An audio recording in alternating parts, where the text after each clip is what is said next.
इय्याका नअबुदु व इय्याका नस्तईन। मीरपुर में आने वाले इस जलसे में नौजवान,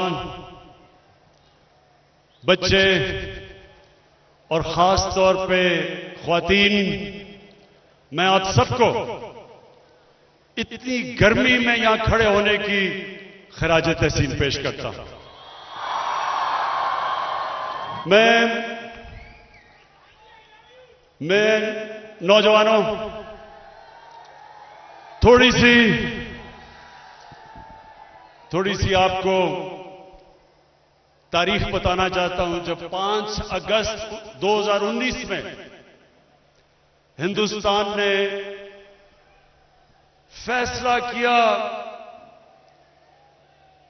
कि कश्मीरियों की स्टेटहुड लेने का,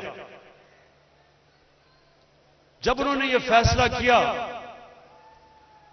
तो मैं बड़ा हैरान हुआ कि क्या इनको कोई फिक्र नहीं थी कि पाकिस्तान क्या करेगा।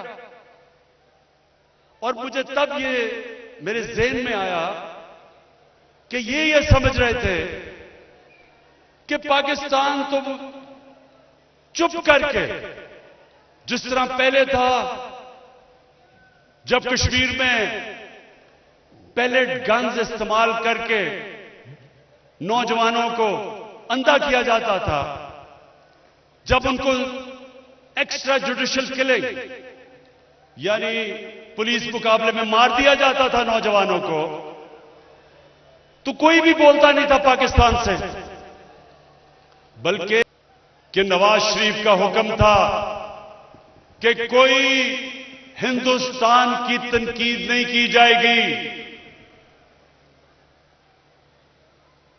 जब वो हिंदुस्तान गया नवाज शरीफ, तो हुर्रियत के लीडर से इसलिए नहीं मिला कि नरेंद्र मोदी नाराज ना हो जाए। तो नरेंद्र मोदी गलतफहमी में था।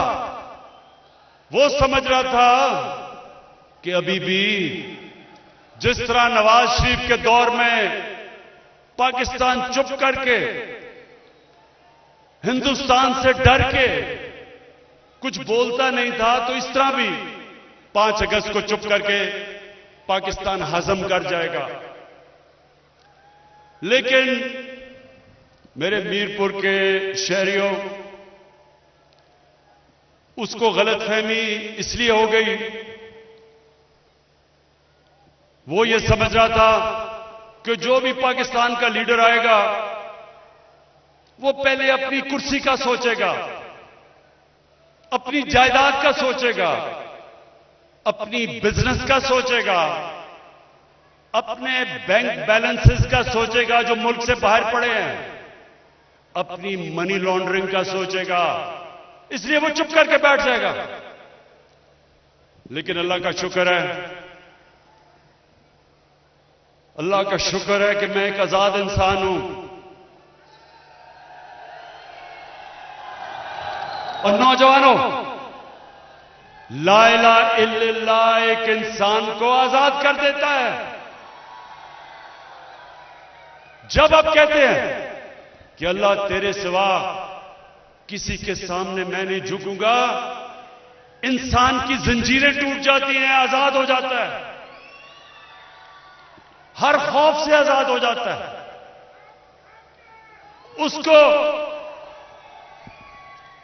उसको ना किसी का खौफ होता है, ना वो समझता है कि कोई उसको जलील कर सकता है। जिंदगी मौत वो जानता है अल्लाह के हाथ में है, और रिस्क भी अल्लाह के हाथ में है। इसलिए वो आजाद इंसान होता है, और आजाद इंसान कभी किसी की गुलामी नहीं करता। और मुझे इस चीज का फख्र है कि कश्मीर का जो मैंने केस सारी दुनिया में उठाया, 50 साल के बाद कश्मीर का नाम यूनाइटेड नेशन सिक्योरिटी काउंसिल ने लिया। यूनाइटेड नेशंस की जनरल असेंबली में कश्मीर का नाम इसलिए नहीं लिया कि मुझे कोई वोट चाहिए थी। कश्मीर का इसलिए नाम लिया कि मैं बचपन से समझता था कि कश्मीर के लोगों में जो जज्बा और जुनून, जिस तरह वो अपनी मुसलसल जद्दोजहद में रहे, कभी उन्होंने हार नहीं मानी। कत्लेआम हुई कश्मीर में, 1 लाख कश्मीरी शहीद हो चुका है, लेकिन वो हार नहीं माने। बचपन से मैंने फैसला किया था कि अल्लाह जब भी तूने मुझे मौका दिया, मैं कश्मीर का केस सारी दुनिया में लड़ूंगा। और मेरे नौजवानों, मैंने हर फोरम पे लड़ा, मैंने मीडिया पे लड़ा। बड़ी बड़ी बाहर की चैनल CNN, BBC, उनके थिंक टैंक्स में अमेरिका में जाके, एशिया सोसाइटी, मैंने हर जगह पे जाके कश्मीर की आवाज बुलंद की और दुनिया को बताया कि ये जो RSS, हिंदुस्तान में जो RSS की गवर्नमेंट है, ये नस्ल पसंद लोग, हिंदू सुप्रीमिस्ट, ये बाकी हिंदुस्तान की माइनॉरिटीज को बराबर के शहरी नहीं मानते। ये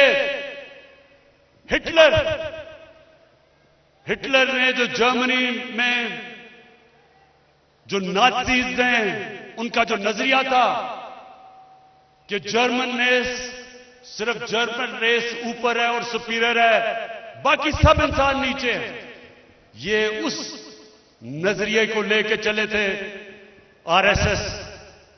और RSS ने सिर्फ मुसलमानों पे, हिंदुस्तान पे जुल्म नहीं कर रहे, उनके जो क्रिश्चियन हैं, जो सिख हैं, सिखों की जो कत्लेआम हुई थी हिंदुस्तान में, और उनकी जो लोअर कास्ट है, दलित हैं, ये किसी को भी बराबर के शहरी नहीं समझते। और इस नजरिए की वजह से नरेंद्र मोदी ने कश्मीर पे 5 अगस्त का जो कदम उठाया, क्योंकि वो समझते हैं कश्मीरी बराबर के इंसान नहीं है, वो कश्मीरियों को बराबर के शहरी नहीं समझते।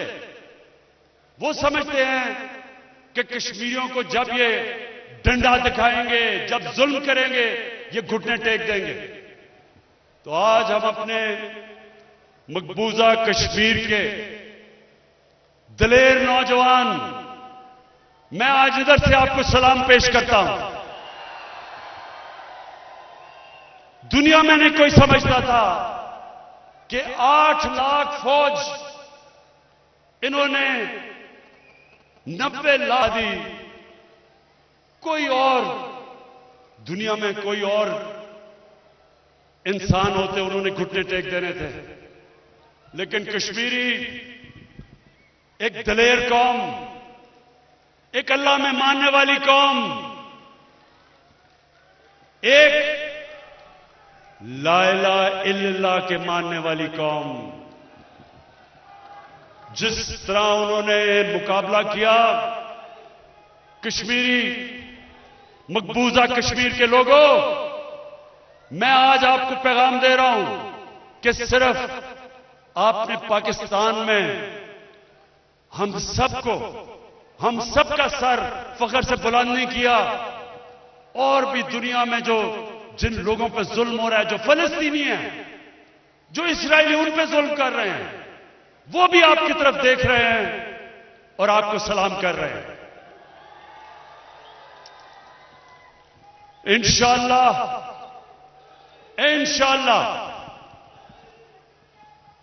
हमारा अल्लाह में ईमान है।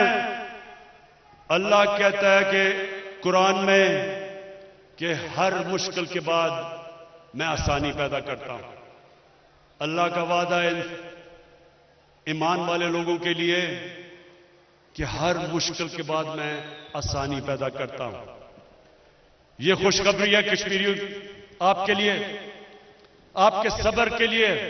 जिस तरह का आपने सब्र दिखाया, इंशाअल्लाह वो दिन दूर नहीं, क्योंकि हिंदुस्तान ने जो करना था आपसे कर लिया। अब सारी दुनिया देख रही है। ये जो कश्मीर की डेमोग्राफी बदलना चाहते हैं, बाहर से लोगों को आके कश्मीर में बसाने की कोशिश कर रहे हैं, मैं आज हिंदुस्तान को कहता हूं कि आप नाकाम हो जाएंगे। दुनिया देख रही है। जिनीवा कन्वेंशन के मुताबिक ये वॉर क्राइम है। एक ऑक्यूपाइड टेरिटरी के अंदर डेमोग्राफी बदलना, यानी पॉपुलेशन की, आपने अगर बाहर से हिंदू लाके बसाए और उसको बदलना है, ये जिनीवा कन्वेंशन में वॉर क्राइम है। और इंशाअल्लाह हर फोरम पे पाकिस्तान ये इसको उठाएगा। और अब मीरपुर के लोगों,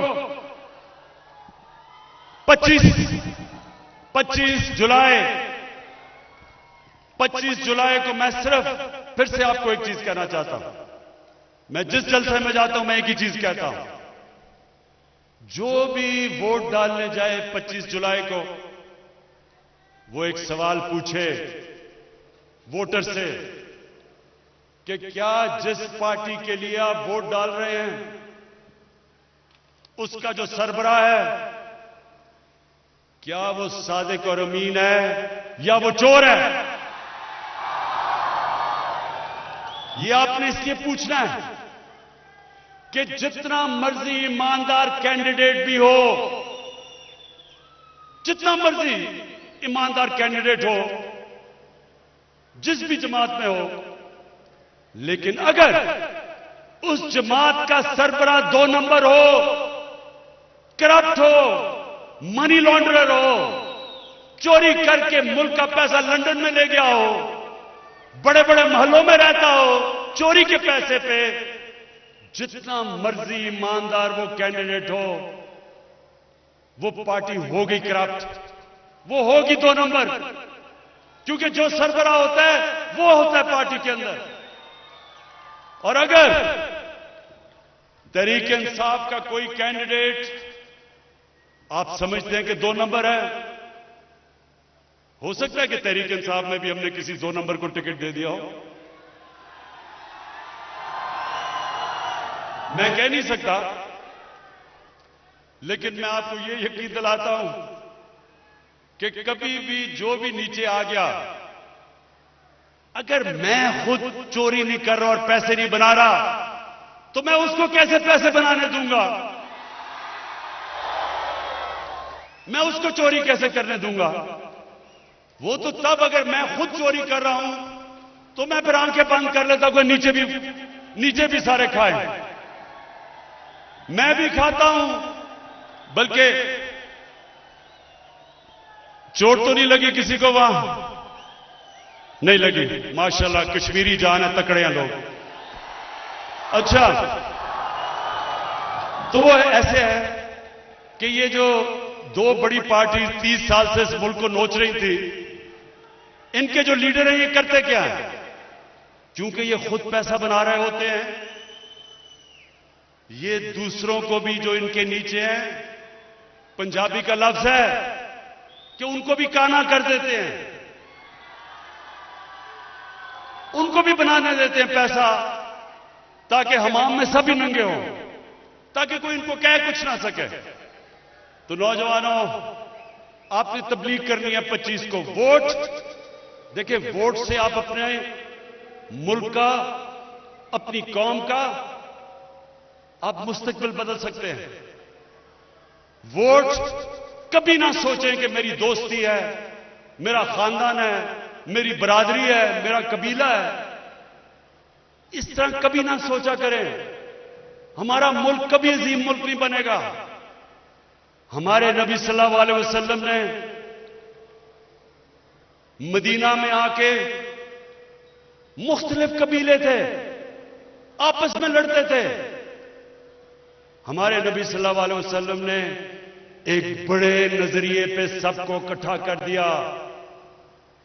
सारे कबीले वालों की आपस की लड़ाइयां कैसे खत्म की?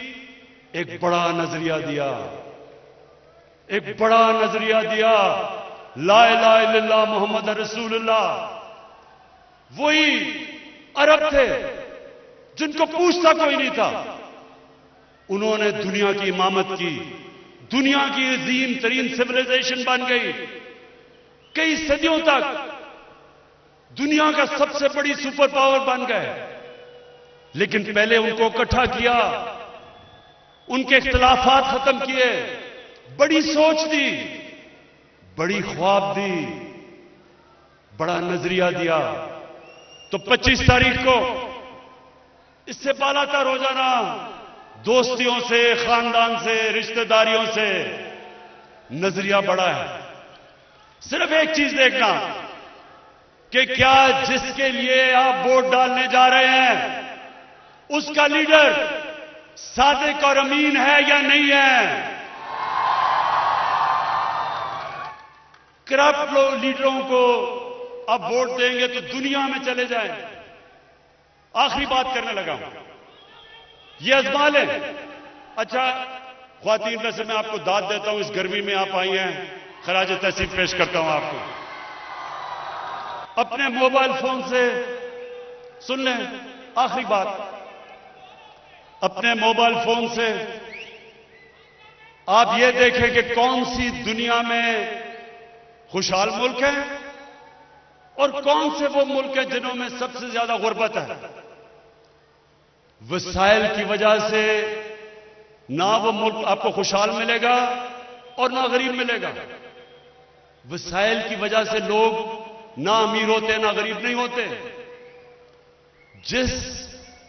जिस मुल्क में कानून की हुक्मरानी होती है, इंसाफ होता है, जिसके सरबराह कानून के नीचे होते हैं,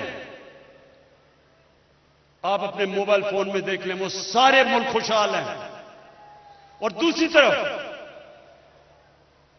जिन मुल्कों में जितने मर्जी वसाइल हो, उसके बावजूद जिनके लीडर, जिनके प्राइम मिनिस्टर, जिनके प्रेसिडेंट वो भी करप्ट हो, मुल्क से पैसा बाहर भेजे, बाहर कानून से ऊपर हो, बेचारा गरीब आदमी जेल में और बड़े बड़े डाकू एनआरओ लेके बाहर फिरे, वो सारे मुल्क गरीब होते हैं। उन सारे मुल्कों में गुर्बत होती है। ये है जंग पाकिस्तान की, ये है जंग कश्मीर की। ये जंग ये है कि हमने ताकतवर डाकुओं को कानून के नीचे लेके आना है। हमने कानून की हुक्मरानी कायम करनी है। हमने आम आदमी को जुल्म से रिहा करना है। ताकतवर जो जालिम है, जुल्म का निजाम खत्म करना है। इसलिए हजरत अली रज़ी अल्लाह ताला ने कहा था कि कुफर का निजाम चल जाएगा, लेकिन जुल्म और नाइंसाफी का निजाम नहीं चल सकता। तो इसलिए 25 को जरूर पूछना कि ये जो बाहर बैठे हुए हैं, अगर इनको डर नहीं है, इन्होंने कोई गलत काम नहीं किया, मुल्क में तो आजाद अदालतें हैं, क्यों बाहर भागे हुए हो? इस मुल्क की अदालतें आज आजाद हैं। आज कोई डिक्टेशन नहीं लेती किसी गवर्नमेंट से। इनके ज्यादातर लोग तो इनकी अपनी हुकूमत में बाहर भाग गए थे। ये जो इसहाक डार और ये जो नवाज शरीफ के बेटे, ये तो पहले ही बाहर भाग गए थे। डर लग गया था कि इमरान खान आ रहा है, एनआरओ नहीं मिलेगा, पहली बार भाग गए। तो इनसे पूछे कि आप आज मुल्क से बाहर क्यों बैठे हैं? क्यों नहीं आके अदालतों के खड़े होते? क्यों नहीं अदालतों में आके अपनी सफाई पेश करते? मेरे ऊपर जब इन्होंने इंतकामी कार्रवाई की, मुझे सुप्रीम कोर्ट में लेके गए, मैं तो मुल्क से बाहर नहीं भागा। मैंने सुप्रीम कोर्ट में खड़े होके 8 महीने एक एक चीज का जवाब दिया। जो इन्होंने मेरे से सबूत मांगे, एक एक सबूत दिया मैंने। हालांकि मैं तो एक खिलाड़ी था, उसके बावजूद मैंने अदालत में सारे जवाब दिए। मैं बाहर इसलिए नहीं भागा क्योंकि मैंने चोरी नहीं की थी। ये बाहर इसलिए भागे हुए हैं कि 30 साल से मुल्क को लूट रहे थे। तो नौजवानों, मेरे मीरपुर और कश्मीर के लोगों, 25 तारीख को हमने फैसला करना है कि इंशाअल्लाह बल्ले को वोट लगा के एक नया कश्मीर खड़ा करना है इंशाअल्लाह। पाकिस्तान जिंदाबाद। 25 तारीख को अगर आपने वोट दोस्ती, खानदान या कबीले की बुनियाद पर दिया तो फिर आप मुल्क को अजीम बनाने में हिस्सा नहीं डाल सकेंगे। वज़ीर आज़म पाकिस्तान मीरपुर में मौजूद जलसा आम से खिताब कर रहे थे। वज़ीर आज़म का कहना यह भी है कि वह मकबूजा कश्मीर के अवाम के जज्बे को सलाम पेश करते हैं। जिस तरह से वो आज़ादी के लिए जाने कुर्बान कर रहे हैं वो किसी से ढका छुपा नहीं है और उन्होंने खुद भी वहाँ के शहरियों के लिए दुनिया भर में आवाज़ बुलंद की है। मकबूजा कश्मीर में जिस तरह से बाहर से लाकर लोगों को वहाँ बसाया जा रहा है वो खुली नाइंसाफ़ी है। अवामी आलमी बिरादरी को इस पर बात करनी चाहिए।